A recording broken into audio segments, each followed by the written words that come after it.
The first global computer networks emerged thanks to capitalists behaving like cooperative socialists and not socialists behaving like competitive capitalists.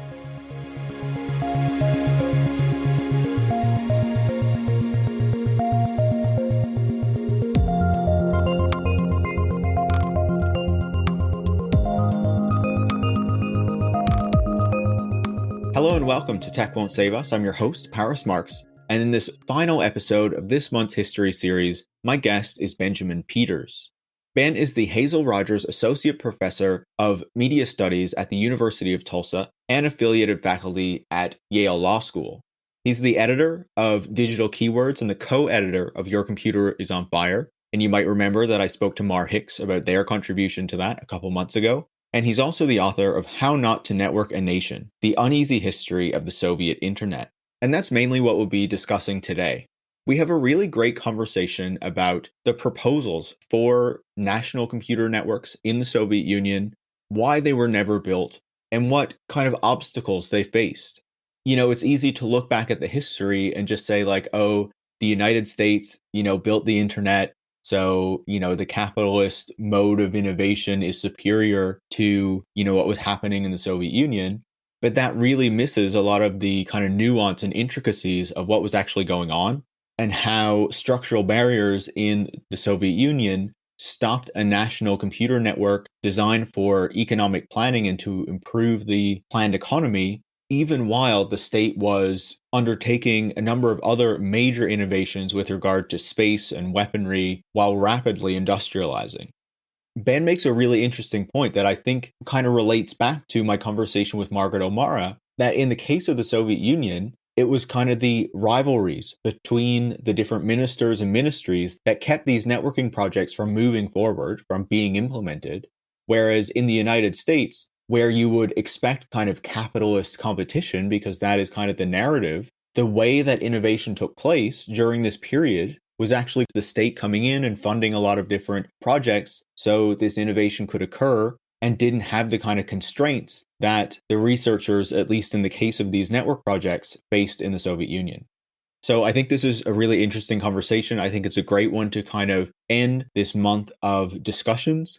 And, before we get into the conversation, I just want to give you some updates on a couple other things. You might remember I was planning to have Richard Barbrook on the show last month. That episode will now be coming next week, so stay tuned for that. And as a result of hitting the new member goal last month, I said that I would be starting a weekly newsletter. So I'm really happy to say that the first issue of the newsletter will be coming on Sunday. You can sign up in the show notes. You can find the link down there. And I'm really excited to expand the podcast with a newsletter as well, where, I can give some more critical insights on the things that are going on in the media in the day-to-day outside of these kind of weekly discussions that I'm having with people on the podcast. I was hoping to have another surprise ready for the launch of the newsletter, but that's not ready yet. So you'll just have to wait a little bit longer. There'll be something coming that I'll be able to let you know about later. But still, make sure to sign up to the newsletter so you can get it every week. And you can also learn about that surprise once it's ready. Now, with that said, Tech Won't Save Us is part of the Harbinger Media Network, a group of left-wing podcasts that are made in Canada. And you can find out more about that at harbingermedianetwork.com. If you like this conversation and have liked this series that I've done this month, make sure to leave a 5-star review on Apple Podcasts and make sure to share the episode on social media or with any friends or colleagues who you think would enjoy it. And as always, every episode of this show is free for everybody, and that's only possible because the people who are able to support the show choose to do so. So this week, I want to thank supporters Marina from Ljubljana, Umar Al-Farouk from Indonesia, and Xavier Lepol from Sweden. And if you want to join them by supporting the show, you can go to patreon.com/techwon'tsave-us. Thanks so much and enjoy this week's conversation. Ben, welcome to Tech Won't Save Us. Thank you. Delighted to be here, Paris. I'm really excited to chat with you. Obviously, you've written this really fascinating book on the proposals for networks in the Soviet Union, around the same time that these ideas were proliferating in the United States and other countries around the world. As I've talked to Kevin Driscoll about in the case of France and Ida Medina in the case of Chile. So obviously, I wanted to talk to you about the proposals for these networks in the Soviet Union, and also, kind of the lessons that might come of that as we think about what we can learn from them today. But before we get into that discussion, obviously, I want to set some of the context for listeners. especially about, the Soviet Union and what was going on around these times, so that we can have that context when we actually get into discussing, these networks and why they were proposed to look the way that they were, and, what ultimately got in the way of their ability to be implemented, right? And so I wanted to start by getting into the early decades of the Soviet Union itself. And, for a lot of people, especially outside the left, that period is associated with gulags, reflecting, anti-communist narratives that have prevailed in the West for quite a long time, right? Of course, I'm not a Stalinist, and I'm not trying to dismiss, suffering that took place under Stalin's leadership. But I was also hoping that we could get a bit more of a nuanced picture that outlines some of the achievements of the Soviet Union in education, science, technological development leading up to this period that we'll be talking about. So can you give us kind of an idea of what things were like around that time so we can get an understanding of what was happening in the Soviet Union? Delighted to. And let me begin, Paris, again by thanking you for hosting this conversation and giving us a chance to not only set the scene for kind of emerging alternative network imaginaries and histories, but also just to be in conversation around such like pressing contemporary issues as well. So with that, thank you. To set the scene, I think one thing that we need to begin by noting is that the story of the Soviet Union is also a bigger picture story than we usually give it credit. Right? In some ways, you could think, if you wanted, about the history of the Soviet Union as the short 20th century, 1917 to 1991. But in many ways, like, to properly understand this, and most of our comments today about early network proposals will be centered around the 50s, 60s, and 70s. But we also need to begin just a little bit broader and maybe tell a long 20th century story too. So, we might begin by noting that before the Soviet Union became a global superpower and technological competitor, it was largely a Tsarist empire of mostly illiterate peasants. And during a very tumultuous series of revolutions, the former Tsarist empire transformed very, very rapidly into something that to previous generations would have been unrecognizable. I'm actually speaking to you from Tulsa, Oklahoma, on what will soon be the centennial of the Tulsa Race Massacre. And I'll just note a historical analogy here that modernity came to Europe roughly over 400 to 500 years. It came to Tulsa over the course of about 5 or 6 years. And in many ways, the Soviet Union is closer to Tulsa than it is to Europe, in the sense that the forced modernization, the industrialization, the outlining of economic planning, which I hope we can get into, the electrification of the nation, the establishment of a union, a soyuz of republics that had a common goal, educational platforms that really brought, again, this illiterate peasantry into a modern literate world. Carlotta Chenoweth at West Point has this forthcoming book on this, on how early Soviet writers taught the illiterate to become semi-literate through picture books and all sorts of things. Anyway, there was an enormous amounts of effort poured into transforming a nation over a very short period of time. I think one way to really crystallize this point is to look at what happens during World War II. Right. And this is complicated, and it comes eventually to my critical perspective on how we think today about networks and their planning mechanisms.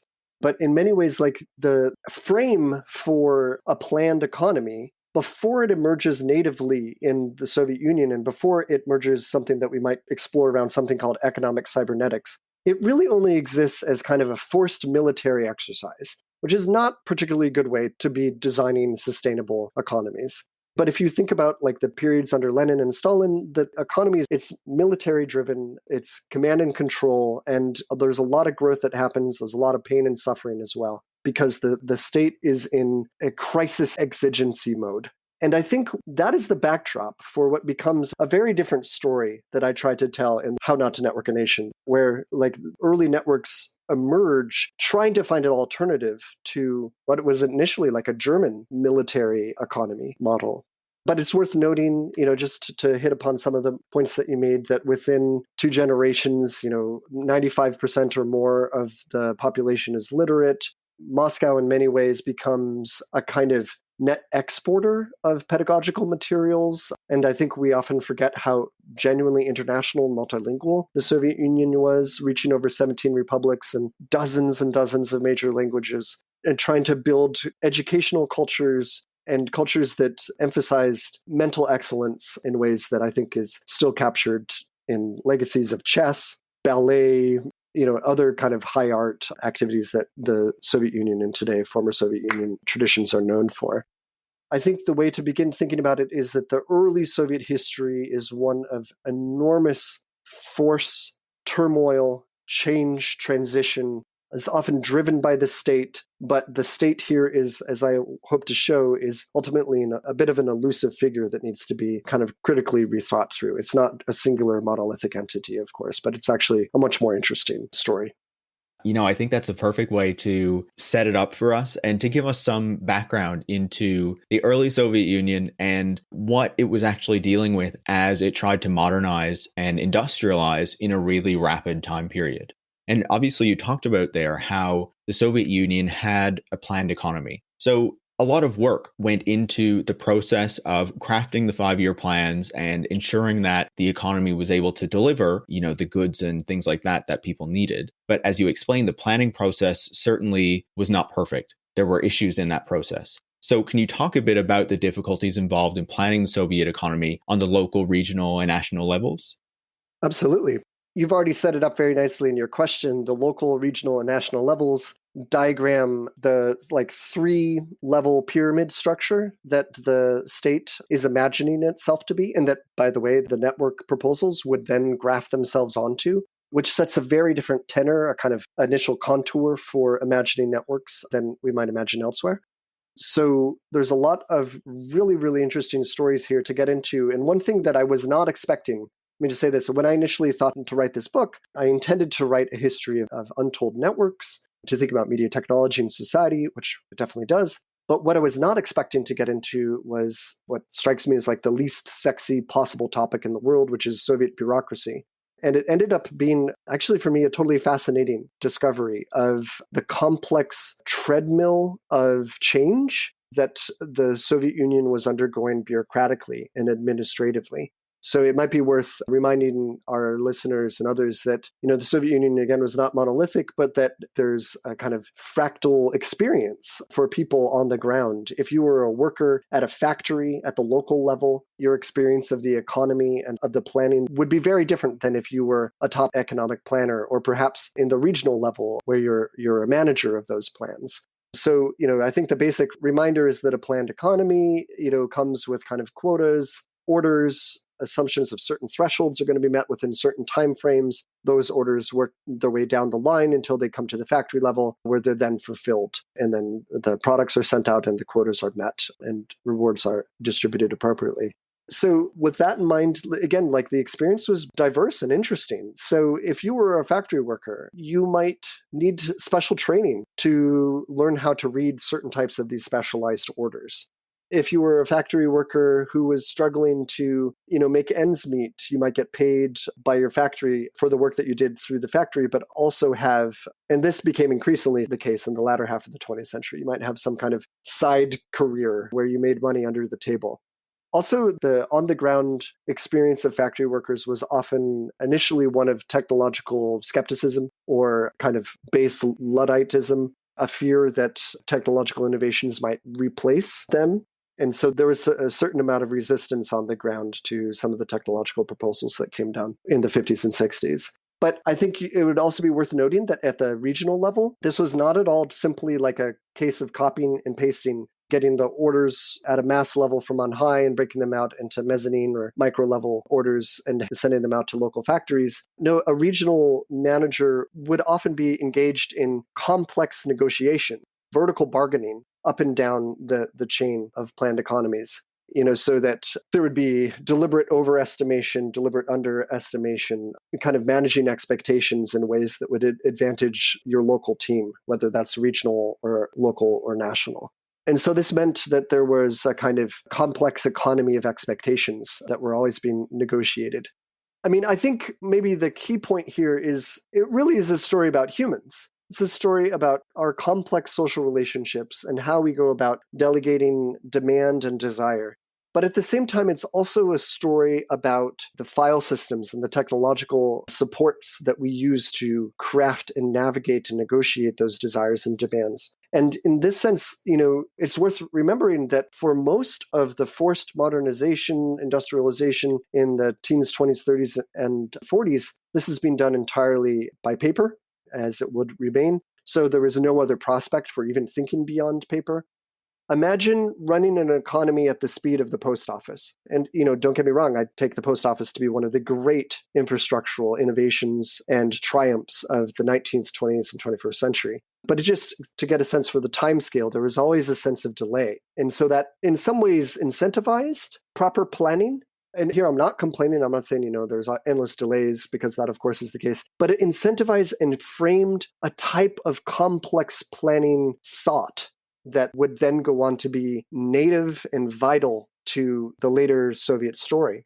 Just for example, one of the common stories told about the Soviet Union is the slow rise of technocracy, the strength of the engineering, education, and in many ways, remember that it would be politically less problematic to major in technical or ostensibly, supposedly technologically neutral field. And so what happened over the Soviet Union is an increasing number of leaders would be trained as engineers. And I think you see that story really being told, really finding its feet after the end of World War II, where there's this complex, sudden scramble to try to figure out, okay, now that we have this complex apparatus for negotiating demand and desires across Moscow, major regional city centers, and then all the way down to the local factory and towns, how do we go about developing complex systems thinking? And it's precisely that kind of historical environment that shepherded in and ushered in economic cybernetics.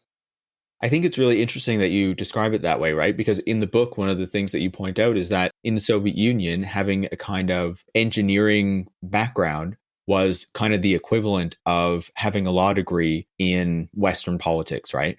There were a lot more engineers present in the way that we have a lot of lawyers who are involved in politics in the West. But, as you mentioned there, as you set it up, cybernetics became really important as this thinking evolved, as, it moved toward a more technocratic way of managing the economy and the state. But one of the interesting things that you described in the book was how cybernetics was initially taboo in the Soviet Union. And after Stalin's death, it started to be rehabilitated. And Soviet researchers even developed a specific idea of cybernetics that they called economic cybernetics, which obviously plays an important role in the network proposals that we'll be discussing in a minute.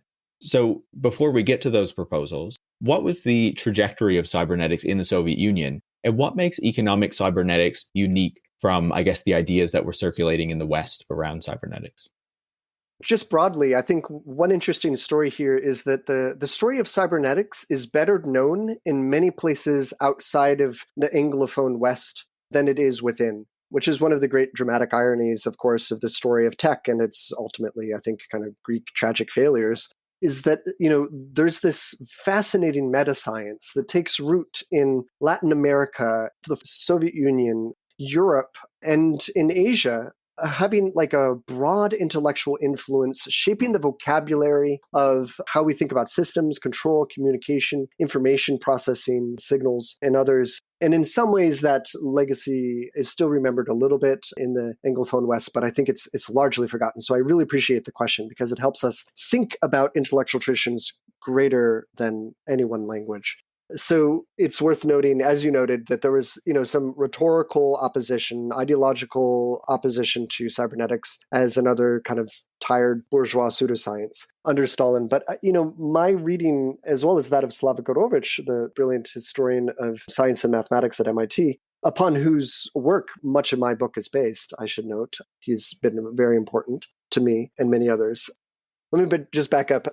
Basically, Stalinist opposition to cybernetics was in many ways tired and not particularly vigorous. It wasn't really clear on what grounds people were, the ideologues were opposing it. And so once Stalin passed and there was this kind of slow recuperation period, through a story that I describe in the book, the short line, the red thread here is a man named Anatoly Kitov. Kitov plays an important role in rehabilitating cybernetics as a discourse. And actually, I think the important thing to recognize about cybernetics in the Soviet Union is how well it fit. It arrives with the glamour of foreign-sounding words, right? Cybernetics is a Greek neologism for steersman or governance. But it arrives with kind of the varnish of outside intellectuals. But in many ways, it's most obviously a native fit, because there's complex systems thinking going on across many fields already for decades. And it just kind of arrives not as a particular new innovation, but rather as a vocabulary for making sense of what's already present. And I think that's its grand success. And in many ways, that I think is true elsewhere outside of the Soviet Union, too. So the contribution of economic cybernetics is in many ways distinctive to the former Soviet Union, not exclusively so, but if you look for programs today or degrees in economic cybernetics, it's basically within the former Soviet Union. And I think there's good reason for that, which is it became a distinctive field for trying to craft dynamic, complex planning across long periods of time, attending really carefully to limited resources and the optimization of those resources. It's not, exclusive to the former Soviet Union, of course. Econometrics, in some cases, is a sibling science. Linear programming, which has its roots in World War II, again, and kind of how do we optimally distribute resources in a scarce and crisis environment. That kind of inspiring question goes on to animate a lot of broader questions. And the hope of economic cybernetics is how do we take the richness, the computational insight of these planning innovations, these mathematical tools for letting us cast ahead and optimize resource allocation, and do it in a way that will be socially sustainable, right? That won't be driven by crisis or military, need, but would rather be built off of social need, be built to meet people in a public where they're at. That kind of premise and that promise, that subtle shift from military crisis to social need is, I think, one of the great, and for me, sustainable promises of the Soviet project, right? How can we build an experiment in serving more people and their needs? That, in some ways, as I understand it, is kind of the driving impetus for the emergence of economic cybernetics as a field. Yeah, if we're thinking about, what we want these networks and what we want, cybernetics to actually serve, the social good and the social need is obviously one thing that we would want it to be focusing on, right? So I think that's a really important point that you're bringing up there. Now, you brought up Anatoly Kitov, and he is kind of the author also of the first important network project. And so, you've brought up who Kitov was as someone who developed economic cybernetics. Can you give us a little bit more on his background, what he was proposing with his, network proposal, and how that proposal that he made illustrates the difficulty that his proposal and others faced in bridging the civilian and military divide in the Soviet Union in particular? Anatoly Ivanovich Kitov initially was a young man, small build, Armenian background, of white Russian descent, actually, who had a keen mind for mathematics, who rose through the ranks of the Red Army in the Second World War and emerged as a kind of prominent and rising military researcher.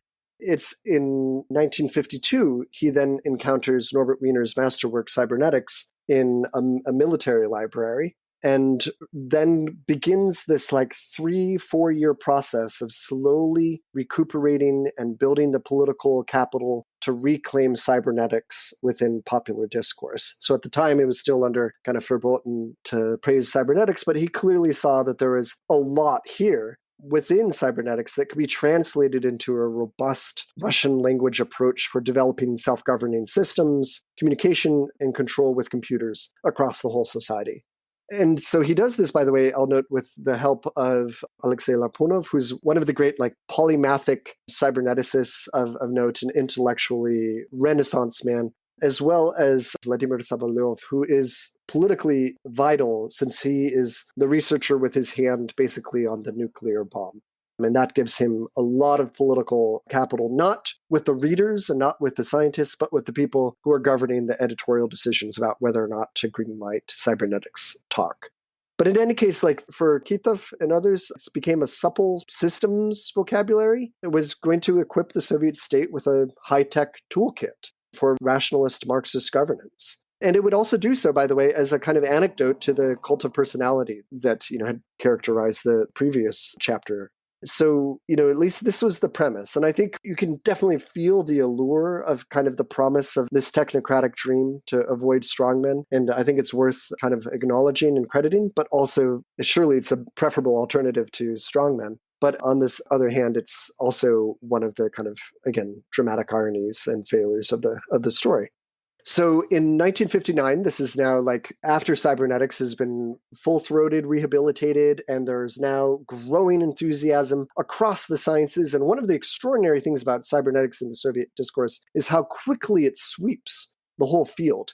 At one point, a proposal to rename 3/4 of the Academy of Science as some subfield of cybernetics, which is just a stunning potential growth. It never goes that far. The really serious ones are only for a quarter. But still, almost every field could have the adjective cybernetic appended to it.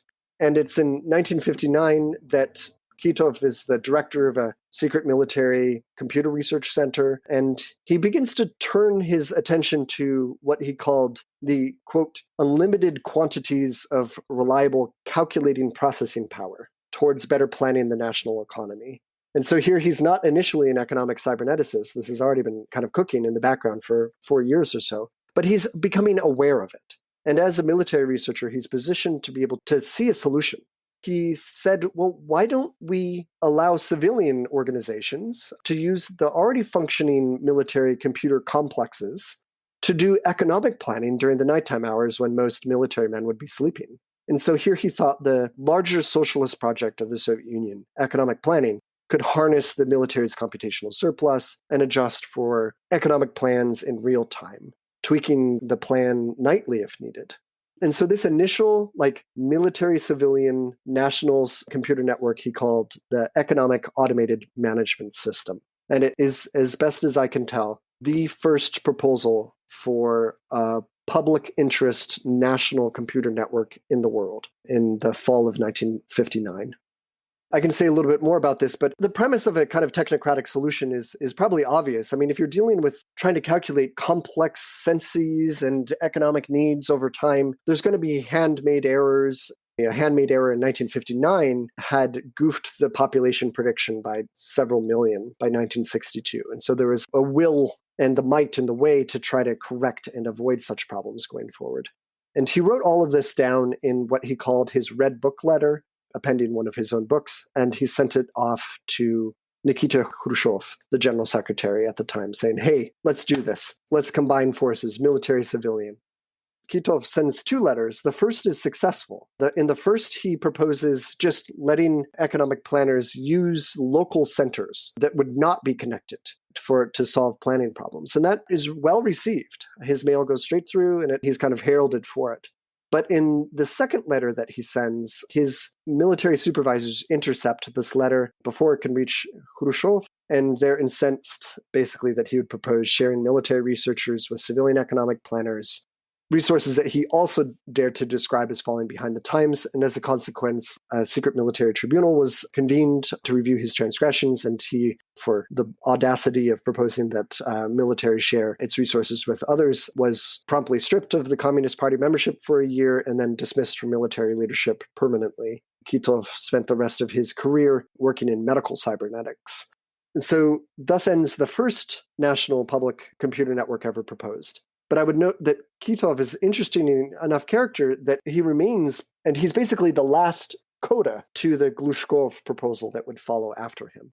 So in some ways, Kitov is the shortest story for telling the beginning and the ending of this kind of tradition of early public interest or civilian-oriented national computer networks in the Soviet Union.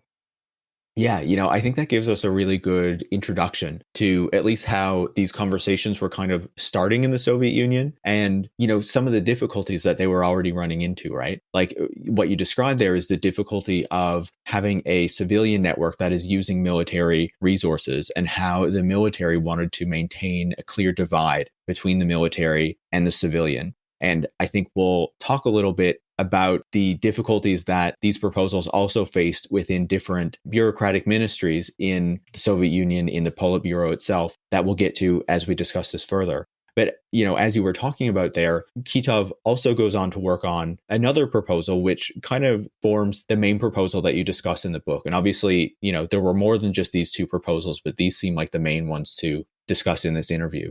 And so that project was the All-State Automated System Project, or OGAS, led by Viktor Glushkov. And, obviously this project goes through a number of iterations over a couple of decades. But what was Glushkov proposing, and what did he hope the network would achieve in the Soviet Union?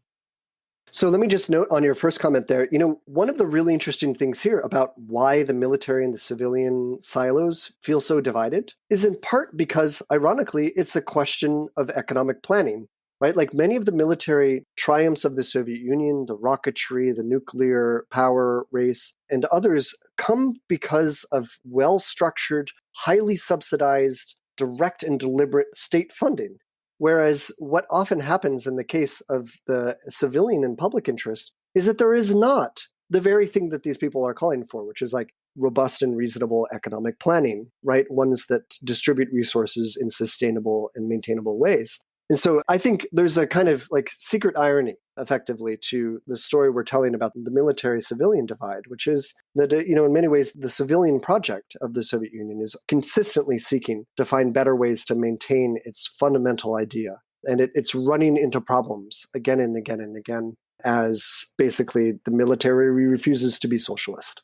It's narrow casting its projects.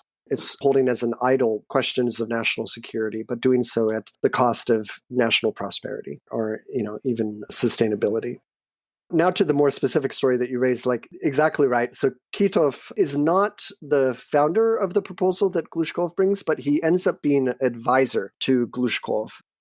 Glushkov, who lives in Kiev at the time, hears about Kitov's proposal and he's like, oh, that's interesting. Yeah, why don't we talk about that? And he invites Kitov to come kind of consult and advise. Viktor Mikhailovich Glushkov is an extraordinary story himself. But I would note, just as these stories often tend to go, the two became close enough that decades later their children would marry. And so, still to this day, the Kitov-Glushkov family is interwoven.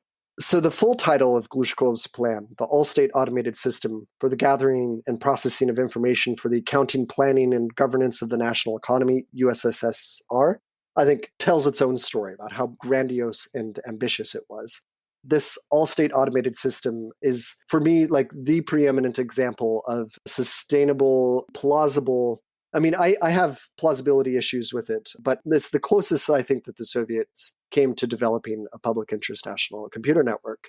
And it was first proposed in 1962 and endures even after Glushkov's death in the early 1980s. So Kitov writes to Gorbachev in 1985 asking, look, we've still got an opportunity to reform the economy. It's not too late. You're bringing about all these perestroika and glasnost and uskорение, these reforms to the government. It's still possible for us to try this technocratic reform.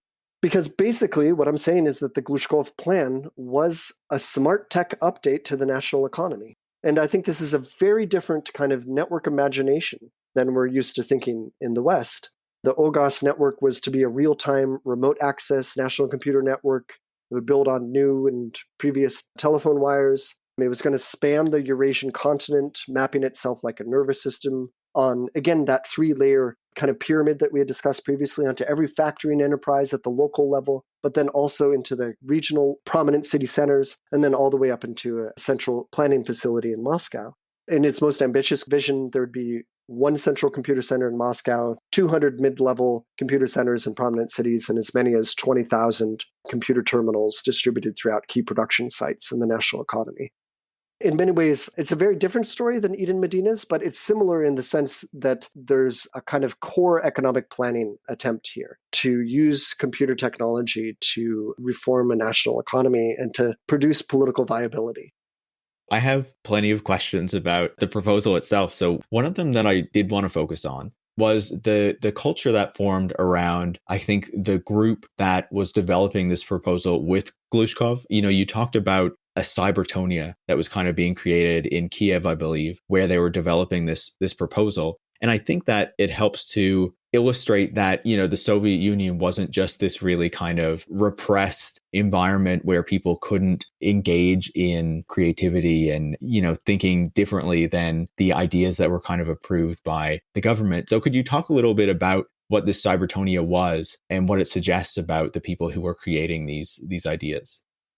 So this is one of my favorite moments. It was such a delight to discover this, precisely for the reasons you outlined. So much of my kind of ethnography and historical research is based around the Institute of Cybernetics in Kiev, in Ukraine, where Glushkov was the director from its founding in 1962 until his death. And, one of the interesting stories about the formal, informal work culture is that during the daytime, these cyberneticists or cyberneticians would gather and imagine, design, build, theorize grandiose, ambitious, innovative, interesting projects in the name of some larger state project. Right. So just before we go to Cybertonia about the after hours and what they did in the informal, it's worth noting that they're not just developing mainframe computers, but imagining totally new models for computing, right? Micro piping processing, which would be modeled after the simultaneous firings of the many synapses of the human brain. Imagine a computer architecture designed to process not through one kind of bottleneck, but many, a soup of connections. Or theorizing about what automata could realize, or in a theory that I think is equally fit for both the bureaucrat and the businessman today, the kind of paperless office, which I think is a promise that's probably been sold to the benefit of the paper industries for decades. Or, developing natural language programming that would respond to humans semantically and not just syntactically. Right? One example would be that a computer would be able to recognize that the phrase, "the chair sits on the ceiling," is nonsense, but not because it's syntactically wrong, but because there's something wrong about the meaning there. And so this is like the ambition of the workaday, formal intellectual environment at the time. Largely young, creative people who are finding opportunities within the Soviet educational system, and they're trying to develop it. In fact, I think the pinnacle, the most bold vision of this is something that I think extends back to what has since been called Russian cosmism. This tradition of imagining immortality. It's kind of a transhumanism, but a century longer. So Glushkov and his students imagine, without the benefit of Asimov or Arthur C. Clarke in hand, something they call information immortality. The idea is that we would, upload our minds to a dynamic memory network, and our memories would live on in this kind of material recuperation of our most meaningful connections after life. And I think that's just kind of a gorgeous moment for thinking about how secular dialectical materialism and cosmism can kind of flow together into formal work. And that's just during the day. During the evening, the same cyberneticists built Cybertonia, which is a comedy club marked by its frivolity and kind of quiet, merry pranksterism. They vented steam. They had after-hour work club that kind of imagined itself as an independent country. They christened their group Kibertonia or Cybertonia at a New Year's party in 1960. And then held regular events, holiday dances, symposia, conferences in Kiev and Lviv, publishing papers for the next 8 years. By about 1968, the trail runs dry. But yeah, the group was full of punsters. They issued faux passports instead of event invitations, or wedding certificates full of formulas, newsletters that parodied the local Kiev newspaper. They had a currency made out of punch cards, the programming of the time. They even had their own Kibertonia constitution. And in parody of the Soviet or council, Soviet means council, governance structure, Cybertonia was governed by a council of robots. And at the head of that council was their mascot and supreme leader, a saxophone playing robot, which I think is an interesting kind of sideways nod to the US cultural import of jazz and science fiction kind of being blended in the richest terms. Just for what it's worth, science fiction in English is rendered naучная фантастика in Russian, which means science fantasy. And I think you can capture how resonant that fantasy is here in some of the work of Cybertonia. This is a kind of, a microcosm of a counterculture that is also part of a cyberculture, with a nod to Fred Turner's work. Yeah, I think that's a fascinating example, especially when we consider how, so much of the tech culture and especially the narratives around tech that we have today in the United States come out of that particular kind of countercultural period and are inspired by these ideas that came out of it. To see that there was something similar from which some of these network proposals came from in the Soviet Union just seemed really fascinating to me when I was reading that and kind of making that comparison. Absolutely. And I think it's worth just stressing here that the network proposal for the OGAS that's worth really kind of focusing on is interesting because of how everyday it is. Yes, it's bold. Yes, it's ambitious. Yes, it's probably impossibly grandiose in the kind of scale that it brought about. But I think you're exactly right. It speaks to very basic, very practical, very everyday questions. How do we actually get the quotas and the plans and the Risbendian compendiums of industry standards aligned and transformed? And how do we, really lift an economy that has modernized super, super quickly into, a sustainable socialism. And, I think one of the premises is the kind of sublime speed of electricity and the scalable power of computation. And so it's this premise of electronic socialism that I think really kind of galvanized and motivated a lot of their daily work. I should note, by the way, that Glushkov, who is known to talk down ideologues by quoting paragraphs of Marx from memory, described the Ogos as a kind of faithful fulfillment of Marx's prophecy in the sense that it would bring about a moneyless socialist future, that all hard currency could be transformed into a series of electronic receipt transfers, basically. Right. And so this is, 1962, 1963. This is decades before we have the ideology to imagine a PayPal or e-currencies. But they're doing it in a way that I think fulfills a very different, but still resonant set of ideas. So I wanted to discuss, the difficulties that the Ogos and that Glushkov experienced in trying to get this proposal implemented, right? Because it seems like, we were discussing before about the difficulties of planning such a massive economy and how there are these three levels, and that presents the idea of, a hierarchy from the national to the regional to the local. But how, the actual functioning of the economy and of the planning process, I think, kind of got in the way of the attempt to rationalize it through this technological means, through this system of planning, right?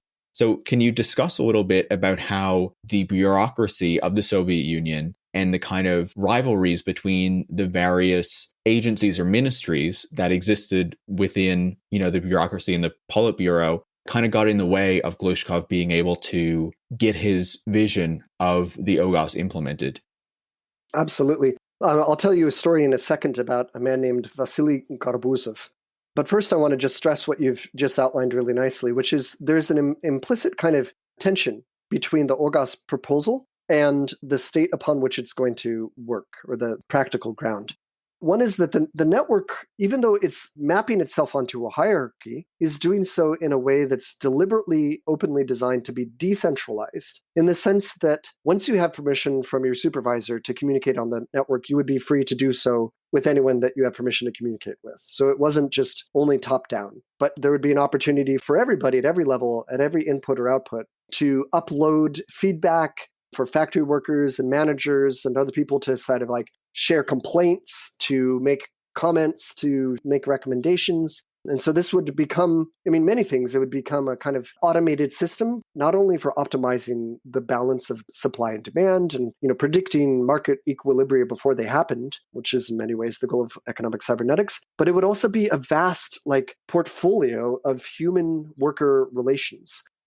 Some people might wonder, it could also be a state surveillance apparatus. But I think for there, we should really comment about how surveillance is never an explicit goal in the work here. The goal of Glushkov is to make the workers' economy work better. In any case, it's with that kind of decentralized, how do we make this technocratically sustainable goal that I think the Ogos project runs into its greatest barriers. So this brings us to when Glushkov encountered Garabuzov in the Kremlin on the 1st of October 1970, which is the date probably the closest to which the Soviets came to funding a national computer network.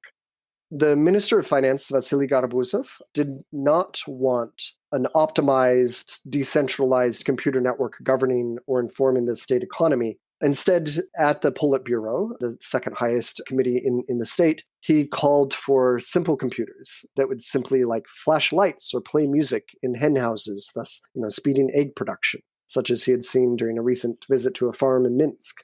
He countered Glushkov's very kind of bold, ideologically tight, technocratically ambitious proposal with a much more modest proposal. And it appears that he framed this counterproposal as a sense of common sense pragmatism. It's just where we're at in the 1970s and technologically. But it's also, the rumors hold that he wanted the funding for his own ministry. And the reason he opposed the Ogos was not because of any concern about the project not working technologically, but rather out of a kind of private interest that he had as Minister of Finance. Rumor holds that he had in fact approached the Prime Minister Alexei Kosygin in private before this meeting and had threatened him that if his competitor ministry, the Central Statistical Administration, retained control over the OGAS project and its massive funding streams, then Garbuzov and his Ministry of Finance would internally submarine any economic reform efforts that it might bring about, which of course the Ministry of Finance would have a hand in. Which is, by the way, an actionable threat, given that he had done just pretty much exactly this to Kosygin's piecemeal liberalization efforts 5 years earlier. And I think it's this precise moment where you see a ministry mutiny. I'm not against bureaucracy. I'm against bureaucracy that doesn't behave like bureaucracy. And it strikes me that Garbuzov is looking out for himself. I outline in the book a much broader argument that basically outlines this thesis. The first global computer networks emerged thanks to capitalists behaving like cooperative socialists and not socialists behaving like competitive capitalists. Garbuzov is a prime example of a kind of politically driven bureaucrat who is creating backbiting and internecine competition that keeps him and his colleagues from realizing their own stated public interests. And instead of a kind of civilian-oriented project that could have brought about, I don't know, I really don't know, like when people ask if this would have happened, would it have changed history? But it ultimately ended up, the committee decided against funding OGAS in 1970, and then the proposal was left in review limbo for a decade, which meant that by the time it became public knowledge, 1982, it was basically over. In fact, it was only talked about publicly as a way of signaling that the project was not going to be implemented. And I think that's just another example of how, in many ways, like the Soviet state was anything but. It has this important, viable public interest project, and yet when you look at it in practice, it's regularly interfering with its own best ambitions.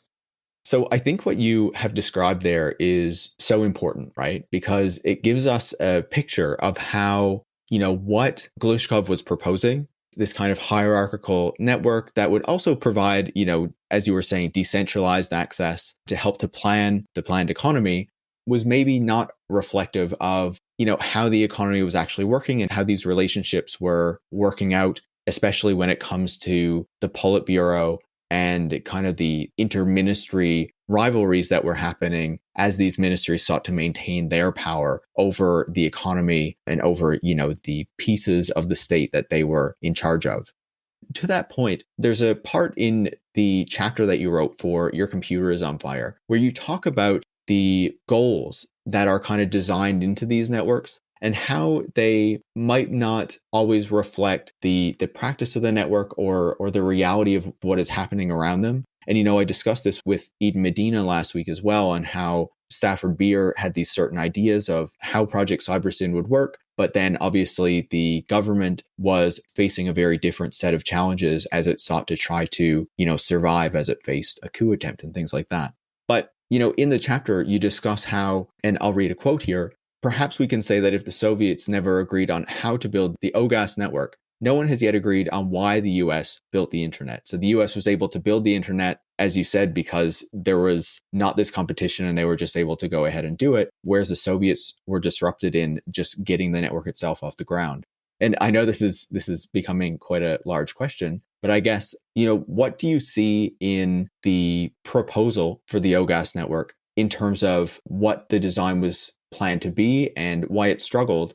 And I guess, how do you compare that network to what was happening in the United States and what we have seen with the ARPANET and how that has become the internet? I mean, you've put your finger precisely on the pulse of what I take to be the main pulse of comparative network history today, which is, in my view, that network design values do not match practical outcomes. And there's an important distinction that we need to make between how networks are designed and how, if at all, they function. And the lessons that we can learn from the difference between design values and institutional practices, for example, are enormous. As I outline in Your Computer is on Fire, Eden Medina's work is really tremendous on this, and I build on it and have built on it for over a decade. But just to note how some of our best intentioned hopes for networks are not how they work out. In fact, in some ways, a network, as we imagine it, is not a network in practice. That is the thing that we draw out, the map, the connections that we diagram, and we say, oh, look, this is a highly centralized network. That must be good for command and control or surveillance. And then we look at another one that's highly distributed, where peer-to-peer, nodes are connecting to their neighbors. We say, well, that looks democratic and, kind of properly fit for a liberal democracy. In fact, it's precisely that design value where we go wrong. And there's a number of surprises. It's not a surprise, as we've just described, that the Soviet state imagines itself as a hierarchy, but in practice functions as a heterarchy, a treadmill of competition and unregulated backbiting, in some cases between kind of status quo inclined bureaucrats. But in the Chilean Cybersyn situation, it's built for social economic reform on the one hand. And in many ways, it realizes that in its design values, but it's unable to appropriately and understandably compensate for the technological and historical conditions in which Chile under Allende is existing. And so, again, there's that important beyond technological design story. And then in the US ARPANET, initially it's designed to survive a nuclear attack, or, kind of inspired to at least share data among scientists.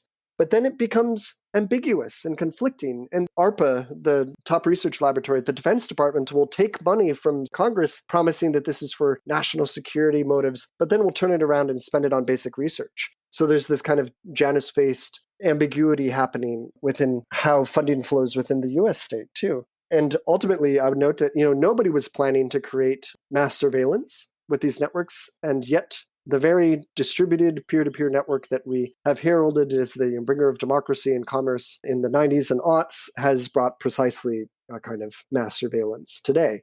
And so I think there's a lot to be learned from the ways that our imagination and best intended design values continue to disappoint and surprise. Just to briefly follow up on that before I ask my final question, there's also a piece in that chapter where you discuss how, if you are predicting how we'll look back and see the internet, the internet as we know it today, it would be to acknowledge how the kind of global expansion of that network provided power to people who spoke the dominant language and were able to kind of use the dominant code that was existing on that network. Can you talk a little bit about, power in relation to the rollout of that network? I hope there's many kind of takeaway lessons from the Soviet internet story. I mean, one I'll just note as a way to get there is that I think it's a misnomer, and we do ourselves significant disservice when we think about the internet as a singular mother of all networks, the network of networks.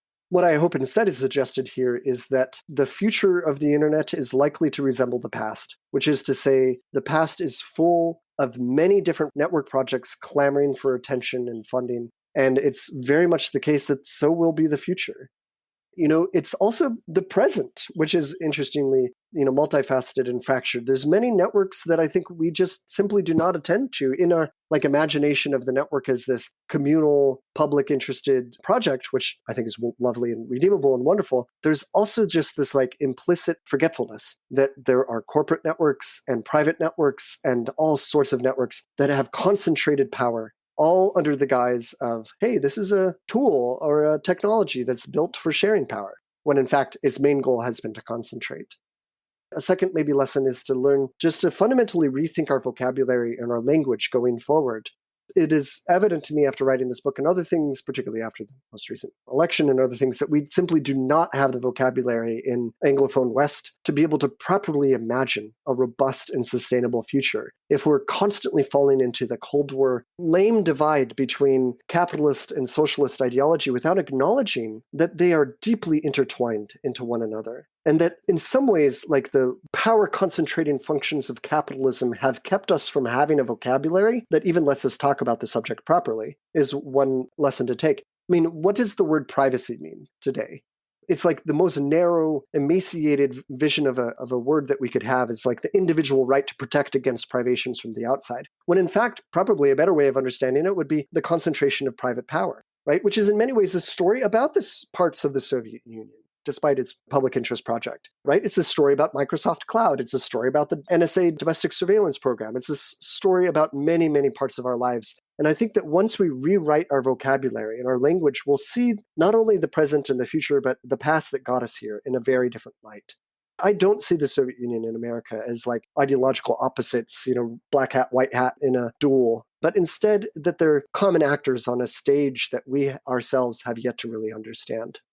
Maybe a third and final takeaway point is just a reminder that it doesn't matter how much enthusiasm we may have for the next technological innovation. Glushkov was as technologically innovative and his team as anybody. Politically acute, they would strategize and were aware of all sorts of political questions. They were foresightful, with all the kind of like buzz and interest that we could imagine out of the best of Silicon Valley or DC or whatever we might look to in tech today. And yet his project did not come to be. And the reason I argue that did not come to be is not because of the main things that we associate with tech today, innovation or foresightedness, but it's basically that the institutional practices were wrong or did not cooperate. And I think it's at that very basic level of when we think about how do we work as communities? How do we build more public, forward-facing, other-oriented technologies, environments, platforms that can really serve others, that we begin to encounter the important questions. The questions that are going to buoy us, not just from avoiding the problems of a Soviet internet that failed, but from our own kind of chapter of networked capitalism that we're in at present. Yeah, I think those are essential points. And I want to end with one final question. And that is obviously the story that we often hear about these networks is, the ARPANET is created and then, that kind of grows over time and the NSF net is created and then eventually it's privatized and we get the internet as we know it today that sort of evolves to the particular formation that it takes in the present. But obviously the story that you tell is showing us one alternative proposal for what these networks could have looked like if the conditions were different and, this had been able to have been built and to thrive. And, the work of Ida Medina on Project CyberSyn and of Kevin Driscoll and Julia Mayland on Minitel and a number of other scholars on other networks show us that there were alternatives that died or failed along the way. But that doesn't mean that just because they are not still present today, that there's nothing that we can learn from them, that there aren't important insights that might come of that. So what do you think is the importance of looking back at the history of these networks that don't exist today, especially as we seek insights into, what might come in the future and what alternatives could exist to the way that networks are designed in the present? Well, in addition to some of the points I've just touched upon, rewriting our vocabulary, rethinking the institutional practices central to how projects work or not, I think I just want to resonate and enthuse with what you're saying. The past is not past, and history remains, if anything, the most renewable resource we have available to us. Graveyards are often some of the most verdant, lively places we have available to us. And the history of so-called failed networks ultimately becomes a site not just of rebirth, because I don't think the life cycle is a particularly useful metaphor here, but of finding pathways not yet taken or pathways once attempted. If nothing else, like at some really basic, almost like cosmic a priori level, the point of history is that it doesn't foreclose against possibility so much as it opens it radically and suggests that our own projects, the things that you and I treasure so dearly, will in 50, 500 years, 5,000 years, be marked in the dustbin of history in really interesting ways. Right? And how can we prepare for that? Well, one thing that we can do is acknowledge with a sense of humility and temper the triumphalism, the stubbornness of our own leaders and most ambitious campaigns today to be like, no, hold on. The things that we think are obviously native about a network, that it's good for democracy, that it's good for commerce, that it's, a natural fit with a market or something like this, that those are artificial and will pass into the dustbin just as quickly as others. That once appeared totally native to Soviet cyberneticists, cybernetic collectivism, statist hierarchy, shared resources, public interest projects. These are also thinkable possibilities. And I think history is continuously renewing our newest media. They're showing that the history of new media is in some ways older than the history of old media because they're always compelling us to rethink the present. And I love how, for me, the story of the Soviet network is not just a story about how the Soviets so-called failed, but rather it's also a comment about how we in the Anglophone West have not designed a network.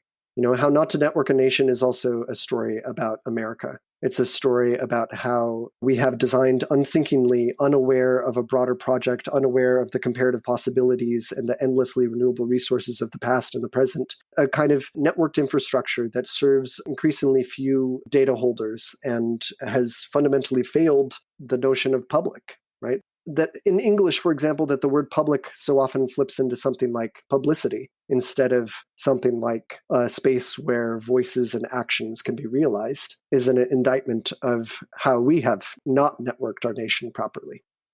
I think that we are entering this period where the narratives that we have had around the internet for a long time are really coming into question. And that's why I think, work like yours, work like Eden Medina's, work like Kevin's and Julian's is really important in helping us to kind of take a step back and think a bit more broadly by using that history to understand what is actually happening with these networks and how they might be able to be constructed and used in a different way if we want different, outcomes and things like that. So, Ben, I really appreciate you taking the time to fill us in on this history. Thanks so much. Paris, it's a delight. Thank you so much. Benjamin Peters is the Hazel Rogers Associate Professor and Chair of Media Studies at the University of Tulsa. He's the author of How Not to Network a Nation and the co-editor of Your Computer is on Fire. You can follow Ben on Twitter at BJPeters. You can follow me at Paris Marx, and you can follow the show at Tech Won't Save Us. Tech Won't Save Us is part of the Harbinger Media Network. You can find out more about that at harbingermedianetwork.com. And if you want to support the work that I put into making the show every week, you can go to patreon.com/techwon'tsaveus and become a supporter. Thanks for listening.